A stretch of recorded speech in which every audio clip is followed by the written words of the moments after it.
Danas je petak, kraj nedelje, ali kako da zavolimo ponedeljak?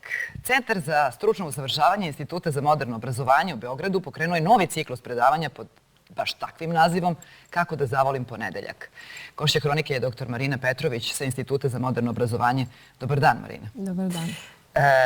Ajde ovako, kome su predavanja namenjena i ko to ne voli ponedeljak? Mislim, ja mogu da počnem od sebe, ali izgleda da taj ponedeljak u mom životu traje još iz vremena škole. Još je ona škola bila nekako, neka. Pa ja mislim da generalno niko ne voli ponedeljak. To je večita tema i imamo jednu simpatičnu koleginicu, ona prođe i kaže četvrtak.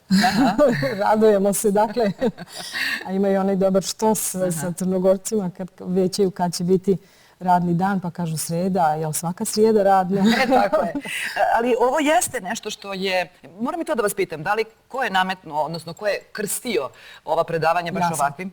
Zašto? Jeste imali u vidu Pink Floyd i ovo celu priču? Tell me why. Da. Što apsolutno u to vreme nije bilo beznačajno, jer je zaista odgovorilo na pitanje koje su se dešavala realno.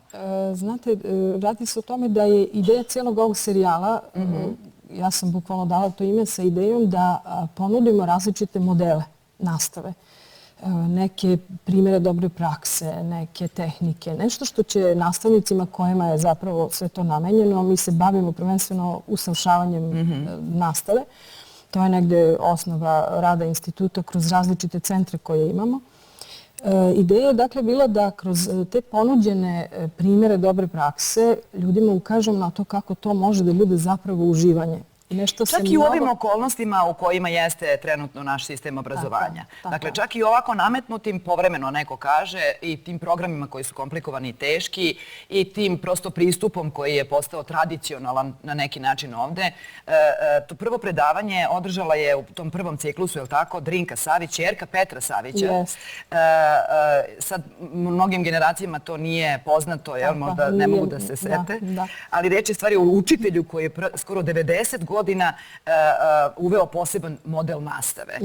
Koji je to model nastave? Pre 90 godina bio vizionarski. On je 32. godine, dakle naš učitelj rođen u Požegi, on je osmislio model višefrontalne nastave i on je živio do 93. godine. Nakon toga su ćerka Drinka i brat Dragan nastavili to učenje i oni su napravili dobre stvari posle toga. Imali su oglede i ministarstvo je to odobrilo i to je trajalo dosta dugo, skoro 10 godina, da se primeni taj model višefrontalne nastave. Šta tačno znači model višefrontalne nastave? Pa evo ukratko da to nekako sumiramo. Ja sam to doživjela kao jednostavno savršeno ili savršeno jednostavno.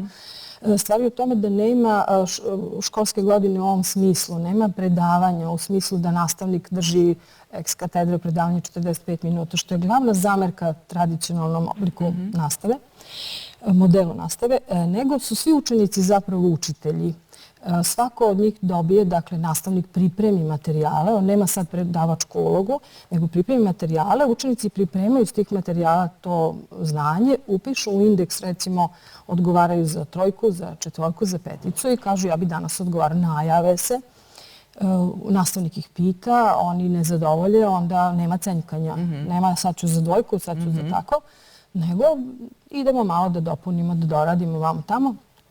Ako ste u redu, ako ste zadovoljili, ako ste čak i više zaslužili, da se to lepo fino upiše, a učenik upiše običnom olovkom.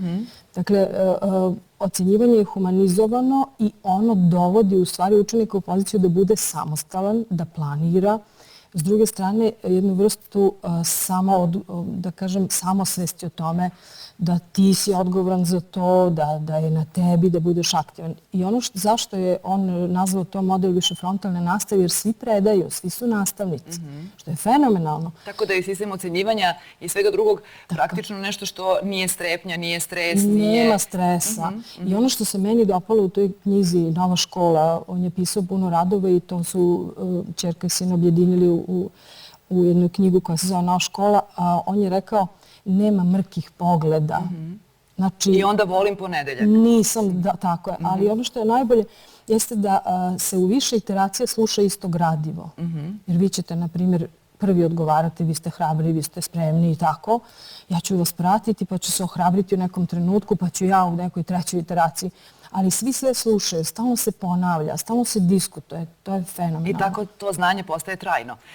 Sad hoću da vas pitam, znam da je bilo veliko interesovanje za ovo prvo predavanje.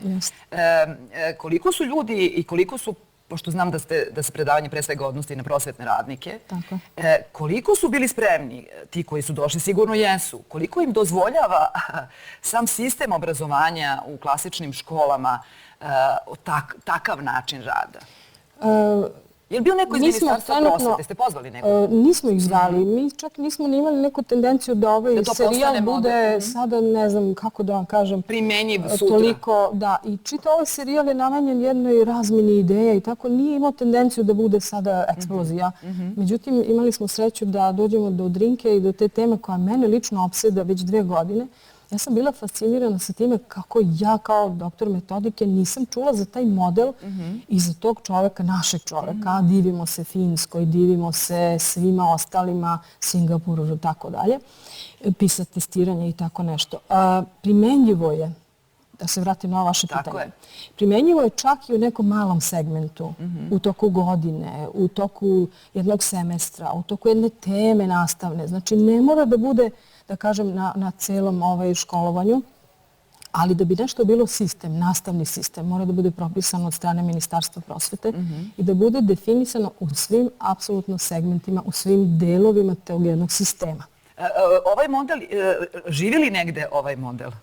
Živi kroz neke seminare i živi kroz neke primene od tih ljudi koji pohađaju, koji prave, pripremaju nastave. Mi planiramo u Savremenoj gimnaziji, koja je deo ove kompanije Link, koja pripada institut, da uvedemo od sljedeće godine akceleraciju u smislu da ne poremetimo jednu ravnotežu. Zašto je to bitno? Vrlo je važno. Da li bi deca zaista bila spremna na tako nešto? To je sad u takođe nekim pitanje. segmentima ne bi. Interesantno jedno istraživanje kaže da, recimo u istom razredu, znate ono što kaže Sir Ken Robinson, gajimo decu i školujemo na gajbe, 94. 95. i tako dalje. Ideja je da se prosto uvaže individualne razlike. U jednom razredu, u jednoj generaciji postoje takve razlike čak maksimum do 7 godina. Toliko razlike? Intelektualne, emocionalne, socijalne. Sad vidite, postoji tu jedna opasnost, to je stvarno jako sve dobro, ali ako vi dozvolite vašem sinu, ne znam, bilo kome, da jednostavno radi, on za 3 meseca može da završi cijelo gradivo. To se pokazalo kroz te eksperimente, to nije ništa novo. Može se desiti, dakle, da on uđe u sljedeći razred, ali da nije emotivno spreman. Znači, čovjek nije samo glava i mozak i kognicija, nego prosto tu postoji dosta toga i moramo voditi računa o tome. Zato smo rešili da uđemo suptilno i da ponudimo onima koji su spremni uz podršku roditelja, uz dozvolu i naravno uz podršku stručne službe i tako dalje. Ali ono što neće remetiti i što već radimo jeste da u 4. godini, i to radimo i internacionalno i po Cambridge programu, da u 4. godini kad su oni već maturanti, kad je kraj, da kažem, u 2. semestru, odnosno polugodištu, da im ostavimo takav jedan ritam, da mogu da ga isprate. Koliko ko brzo završi, kreće dalje, priprema se za univerzitet. Tako je, da mogu sebi da oslobode vreme. Pa dobro, hvala vam puno što ste danas došli. Jako je lepo da čujemo ovo, da se o tome razmišlja. I između ostalog, zato što kad jednom u životu zavolite ponedeljak, onda ga volite i kad porastete i onda vam ponedeljak ne bude tako težak. Ali moram nešto da kažem. Ponedeljak, sreda, petak, kad volite ono što radite, to prosto nije važno. Onda više nisu bili bitni dani. Tako je. Da se zavoli škola. Tako je. Hvala vam na pozivu. Od ponedeljka. Hvala i vama što ste došli.